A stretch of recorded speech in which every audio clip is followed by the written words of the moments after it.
चलिए आज हम करते हैं क्लास 10th मैथ्स का चैप्टर हाइट एंड डिस्टेंस का एक बहुत ही इंपॉर्टेंट क्वेश्चन। ये क्वेश्चन जो है बोर्ड एग्जामिनेशन में आया हुआ क्वेश्चन है, तो ऐसे क्वेश्चन का प्रैक्टिस आपको 100% होना चाहिए। तो चलिए पहले क्वेश्चन को अच्छी तरह समझ लेते हैं। क्वेश्चन में लिखा है from the top of a 7 metre tall building angle of elevation of the top of a cable tower is 60 degree and the angle of depression of its foot is 45 degree, find the height of the tower. तो question में हमसे कहा गया कि एक building है, 7 metre tall building है यहां पर, ठीक है, एंड एक यहां पर टावर है, ठीक है।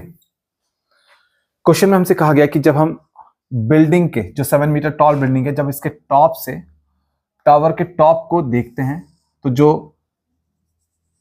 एंगल ऑफ एलिवेशन बनता है, जो ये एंगल ऑफ एलिवेशन बन रहा है, ये बनता है 60 डिग्री, ठीक है।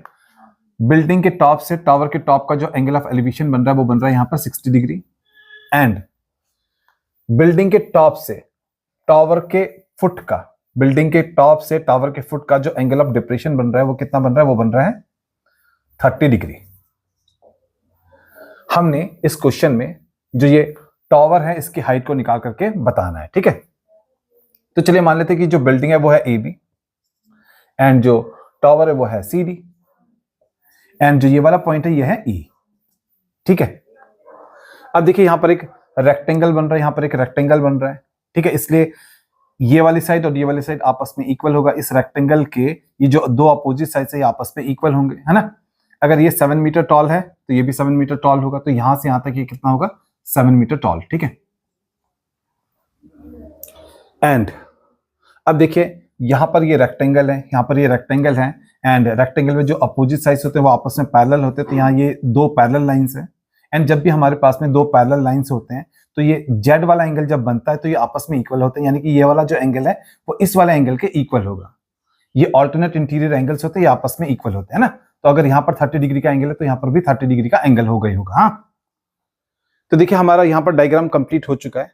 अब हम लेते हैं ट्राइंगल ABD, तो लिखते हैं इन ट्राइंगल ABD, करेक्ट। अब देखिए इस ट्राइंगल ABD में एंगल यहां पर है ना, तो इसके अपोजिट में ये परपेंडिकुलर है, परपेंडिकुलर हमें गिवन है, एंड हमने बेस को निकालना है। यहां पर ये जो बेस है ना BD, इसको हमने निकालना है। तो हम लेंगे यहां पर tan 30 डिग्री, क्योंकि हमें पता है कि जो tan होता है वो होता है परपेंडिकुलर अपॉन बेस, तो हम लेंगे tan 30 डिग्री जो कि हो जाएगा perpendicular AB upon base BD, correct. अब देखिए जैसे कि हम जानते हैं tan 30 डिग्री होता है 1/√3, तो आपने अच्छी तरीके से याद रखना है tan 30 डिग्री होता है 1/√3। एंड यहां पर AB है, AB का जो लेंथ है वो है 7 मीटर, तो AB की जगह पर आएगा 7 मीटर, अपॉन में BD है तो यहां पर BD लिखेंगे, फिर हम क्रॉस मल्टीप्लाई करेंगे, ठीक है। BD इंटू 1 कर लेंगे, √3 से 7 को इंटू कर लेंगे, तो हमारे पास में आएगा BD इक्वल्स टू 7√3 मीटर, ठीक है।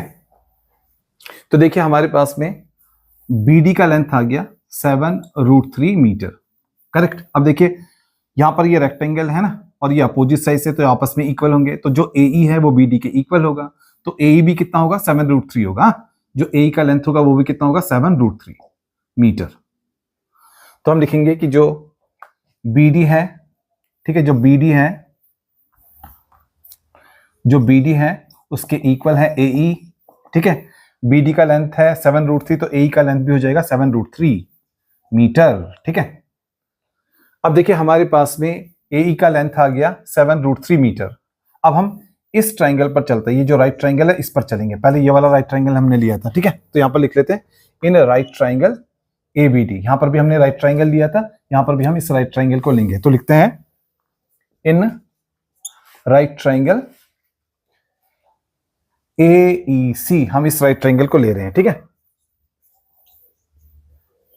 अब देखिए इस राइट ट्राइंगल AEC में हमारे पास में यहां पर बेस है 7√3, ये बेस जो है वो है 7√3। हमने इस परपेंडिकुलर को निकालना है, एंगल के अपोजिट परपेंडिकुलर होता है, तो हमने परपेंडिकुलर को निकालना है। बेस हमारे पास में है, एंड हमें पता है कि जो tan होता है वो परपेंडिकुलर अपॉन बेस होता है, तो यहां पर भी हम tan 60 डिग्री लेंगे, ठीक है।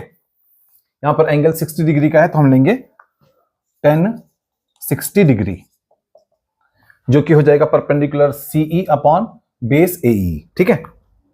तो परपेंडिकुलर सीई अपॉन बेस एई ये हो जाएगा हमारे पास में। अब देखिए हमें पता है कि जो 10 60 डिग्री होता है उसका वैल्यू होता है √3। 10 60 डिग्री का वैल्यू होता है √3। फिर यहां पर है सीई जिसको हम निकालना चाहते हैं, सीई को अभी हमने निकालना है, करेक्ट। एंड फिर नीचे यहां पर एई है, एई का वैल्यू हमारे पास में आ चुका है 7√3, तो एई की जगह पर आएगा 7√3, ठीक है। अब आगे सॉल्व करते हैं। हाँ, अब यहां पर हम क्रॉस मल्टीप्लाई करेंगे, है ना। क्रॉस मल्टीप्लाई करेंगे तो हमारे पास में सीई का वैल्यू आ जाएगा 7√3 इंटू √3, जो कि हो जाएगा 7 इंटू 3 21। हमने जब इसमें क्रॉस मल्टीप्लाई किया तो 7√3 से हमने √3 को मल्टीप्लाई कर लिया, तो आ गया 7 इंटू 3 21, तो आ गया 21 मीटर। तो देखिए हमारे पास में सीई का वैल्यू आ गया 21 मीटर। अब देखिए हमने इस पूरे टावर का हाइट निकालना है, ठीक है। तो हमने इस पूरे टावर का हाइट निकालना है, तो हम लिखेंगे जो हाइट ऑफ टावर है वो कितना है, हाइट ऑफ टावर CD है ना। अगर हमको CD चाहिए तो हमें क्या करना पड़ेगा, CD अगर हमें चाहिए तो हम CE में ED को जोड़ेंगे, तो हम CE में जोड़ेंगे ED को। अब CE का वैल्यू हमारे पास में है, CE का वैल्यू हमारे पास में है 21 मीटर, तो CE की जगह पर आएगा 21 मीटर, ठीक है। ED का वैल्यू भी हमारे पास में है 7 मीटर, तो ED की जगह पर आएगा 7 मीटर, है ना। तो 21 मीटर प्लस 7 मीटर हो जाएगा 28 मीटर।